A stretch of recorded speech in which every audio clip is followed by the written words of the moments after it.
8. Après cela, Paul partit d'Athènes et se rendit à Corinthe.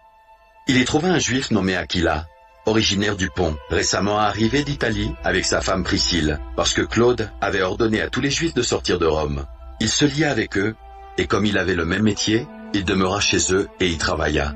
Ils étaient faiseurs de tentes. Paul discourait dans la synagogue chaque sabbat, et il persuadait des Juifs et des Grecs. Mais quand Silas et Timothée furent arrivés de la Macédoine, il se donna tout entier à la parole, attestant aux Juifs que Jésus était le Christ. Les Juifs faisant alors de l'opposition et se livrant à des injures, Paul secoua ses vêtements et leur dit « Que votre sang retombe sur votre tête, j'en suis pur. Dès maintenant, j'irai vers les païens. » Et sortant de là, il entra chez un nommé Justus, homme craignant Dieu, et dont la maison était contiguë à la synagogue. Cependant Crispus, le chef de la synagogue, crut au Seigneur avec toute sa famille. Et plusieurs Corinthiens, qui avaient entendu Paul, crurent aussi et furent baptisés.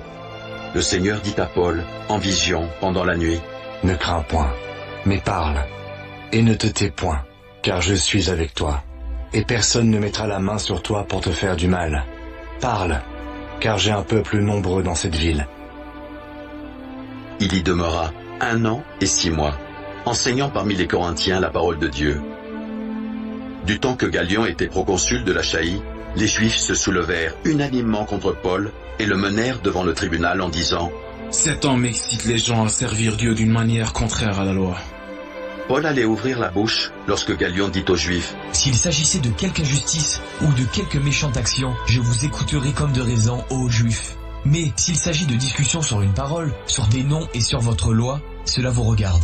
Je ne veux pas être juge de ces choses. » Et il les renvoya du tribunal. Alors tous se saisissant de Sosthène, le chef de la synagogue, le battirent devant le tribunal, sans que Gallion s'en mît en peine. Paul resta encore assez longtemps à Corinthe. Ensuite il prit congé des frères, et s'embarqua pour la Syrie, avec Priscille et Aquila, après s'être fait raser la tête à Sanchéré, car il avait fait un vœu. Ils arrivèrent à Éphèse, et Paul y laissa ses compagnons. Étant entré dans la synagogue, il s'entretint avec les Juifs, qui le prièrent de prolonger son séjour. Mais il n'y consentit point, et il prit congé d'eux, en disant « Il faut absolument que je célèbre la fête prochaine à Jérusalem. Je reviendrai vers vous, si Dieu le veut. » Et il partit d'Éphèse. Étant débarqué à Césarée, il monta à Jérusalem, et après avoir salué l'église, il descendit à Antioche.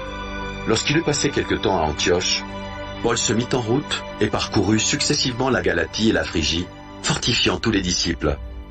Un juif nommé Apollos, originaire d'Alexandrie, homme éloquent et versé dans les Écritures, vint à Éphèse. Il était instruit dans la voie du Seigneur et fervent d'esprit.